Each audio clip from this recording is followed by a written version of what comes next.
Oh yes, reka mbifurize ibihe byiza ku bantu dukomeje kubana. Ni byiza yuko mudukurikira.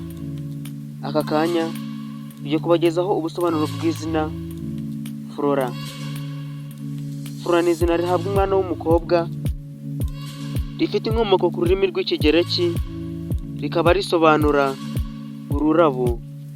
Flora aba ari umuhanga muri byose, kuko icyo yiyemeje gukora agishyiramo ubwenge bwinshi bushoboka kugira ngo kize kugenda neza. Bagira ubuhanga bwinshi kuko nta kintu kibanyura mu maso ngo babe bakibagirwa.